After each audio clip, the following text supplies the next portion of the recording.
Federal court challenge may find that Trudeau's prorogation yesterday was illegal.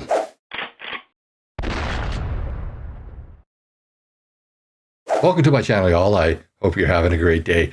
Well, there's a gentleman who claims that Trudeau's prorogation of Parliament is illegal, or at least unconstitutional, and he's willing to challenge that in court. In fact, he's claimed that if Trudeau did prorogate Parliament, that he would take it to federal court. And it seems like he does have a legitimate argument. Let's go to the National Post article where this was reported. So this is an article in the National Post titled, "What Does Prorogating Mean? Trudeau to Step Down, Parliament Prorogued." Trudeau's move could be challenged in federal court. And this was published on January 6th. So by the time you're seeing this, yesterday. During his Monday announcement that he would be stepping down as Prime Minister and Liberal leader as soon as his party finds a successor, Justin Trudeau said Governor General Mary Simon granted his request to prorogue Parliament. This will put the House of Commons on hold until March 24th. What does it mean to prorogue Parliament? A prorogation differs from a recess such as the usual summer recess, which does not mean the end of a formal session of Parliament. It also differs from the dissolution of Parliament, which sparks an election. It is not uncommon for a Parliament to be prorogued when a federal government has completed its agenda set out in a throne speech. However, prorogation does not kill any outstanding legislation before Parliament, as it once did. Most bills can simply be revived in the new session at the same stage they were when the previous session ended. Most parliaments are prorogued at least once. Prorogation requires the consent of the Governor-General or Lieutenant Governor in the case of the provinces. A request from the Governor-Leader is almost always granted immediately. Is prorogation a political tactic? There has been considerable discussion of the use of prorogation as a political tactic. Last week, Duff Conacher, head of the citizens group Democracy Watch, told the National Post that he would instigate a court challenge in the federal court if Trudeau sought to prorogue Parliament. Democracy Watch will consider filing a court challenge if the Prime Minister asks the Governor-General to prorogue Parliament at a time when it is clear that the prorogation is a self-interested move to protect the interests of the Liberal Party by preventing a majority of the MPs from voting non-confidence in the government. Until the Second World War, it was common for Parliament to begin its work shortly after Christmas and continue until early summer. However, the exigencies presented by the war required parliamentarians to sit for longer sessions. Then, as the federal government developed an increasingly large role in the lives of Canadians and advances in telecommunications and air travel made being present in federal ridings less necessary, the trend towards longer sessions continued. There is a sharp difference in the average amount of time Parliament was prorogued in the 1800s, continuing to the early 1900s, as compared to more recent times. Since 1980, the prorogation of Parliament is generally not longer than 22 days.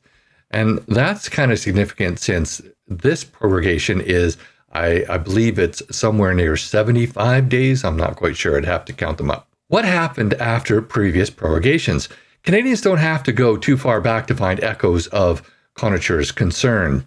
In 2002, former Prime Minister Jean Chretien was granted his request to prorogue Parliament, allowing him to avoid putting a report about the sponsorship scandal before the Public Accounts Committee.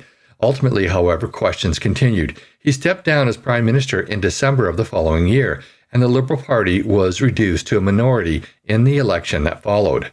So basically, crooked Jean Chretien prorogued Parliament to avoid being held accountable for the sponsorship scandal, which at the time was a pretty big deal. And probably up until the SNC-Lavalin, the WE scandal, and now the STTC scandal, also maybe the 11, traitors in Parliament. So, how many can you count? Up until now, the sponsorship scandal was pretty significant. It's probably been overshadowed since then. But as you can see, you can draw some comparisons to what Trudeau was doing now to what Jean Chrétien did back in the day. In 2008, then Prime Minister Stephen Harper was granted a prorogation when he was confronted with a coalition of opposition parties and threatened with a non-confidence vote. However, in that instance, the Governor-General did not grant the request right away, and Michelle Jean said afterwards that she delayed for a few hours to send a message. Harper did it again the following year. He said it was due to the 21st Olympic Winter Games in Vancouver, although the opposition voiced accusations that he was avoiding an ongoing investigation into what was known as the Afghan detainees affair. This isn't the first time Trudeau has asked for a controversial prorogation. In the summer of 2020, he asked the Governor-General to prorogue Parliament while he was facing down the We charity scandal. His request was granted. There have been loud calls and long discussion about reforming prorogation. There have even been protests in the street, but nothing has changed. So we can gather from that report that prorogation is more of an administrative thing, and it's not meant to avoid accountability from scandals, and it's also not meant to benefit the party in power. It's more of an administration thing, or at least historically that has been the case. And recently, it has not been for as long as this prorogation of Parliament is set for. Now, you might be thinking this is a bunch of hooey and that it would come to nothing. It's just a bunch of people talking and that, there really isn't anything to this. However, there happens to be precedence. So in an article in the National Post posted 3 or 4 days ago now on January the 2nd, Duff did bring up a couple of cases that were from Great Britain. And Great Britain does set a lot of precedents, especially when it comes to Westminster parliaments, which is what Canada is. So let's go to that article and then we'll discuss it further. Expect a court challenge if Justin Trudeau puts Parliament on pause. And this was dated a few days ago. In fact, it was on January the 2nd, so it was about 4 days ago or 5 days ago now. Ottawa. Prime Minister Trudeau should get ready to go to court if he prorogues Parliament to dodge an expected non-confidence vote in January, says one legal activist. Duff Conacher, head of citizens group Democracy Watch, said he'll be keeping a close eye on the Prime Minister's actions in the coming days. Democracy Watch will consider filing a court challenge if the Prime Minister asks the Governor-General to prorogue Parliament, at a time when it is clear that the prorogation is a self-interested move to protect the interests of the Liberal Party by preventing a majority of MPs from voting non-confidence in the government, Conacher said in an email to the National Post on Tuesday. Conacher says he regrets not filing a court challenge to stop Stephen Harper's late 2008 shutdown of Parliament, which he called a perfect situation for the courts to rule on whether such a prorogation is legal. He'll still have precedents to point to, following a recent United Kingdom decision putting a cap on the British Prime Minister's use of prorogation.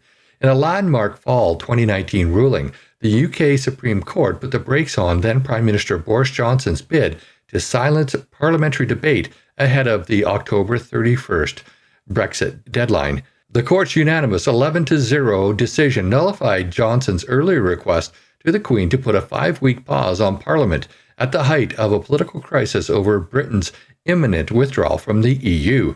The Prime Minister and his fellow MPs went back to work the next day. Paul Daly, an expert in common law at the University of Ottawa, told National Post that the case set a clear legal precedence for Westminster democracies, including Canada. The case made it clear that Parliament plays an accountability function in Westminster systems, said Daly. If Canada's Parliament were prorogued in such a way to escape accountability and prevent Parliament from playing its constitutional role, then that would be constitutionally problematic. Carleton University professor Philippe Gasser, who studies executive power in Westminster states, says he agrees.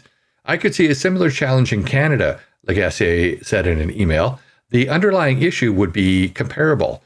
Would a prorogation frustrate an unwritten principle of democracy? Constitutional scholar Stefan Serafin said the challenge would likely be put to the federal court, which hears disputes over federal government's lawmaking powers. Once jurisdiction is established, the court could grant declaratory relief on the terms it considers appropriate, said Serafin. An appeal to the Supreme Court of Canada is not necessarily going to happen because it needs to grant leave. Political observers say it's possible that Trudeau could ask Governor-General Mary Simon to prorogue Parliament in the next few days, with all 3 opposition party leaders saying they'll back a non-confidence motion when the Parliament resumes in late January. Trudeau is also fast losing the support of his fellow Liberal MPs, who are calling for him to step aside in an increasing number. One option for Trudeau is to close Parliament while the Liberal Party holds a leadership race to choose his replacement, setting the stage for a fall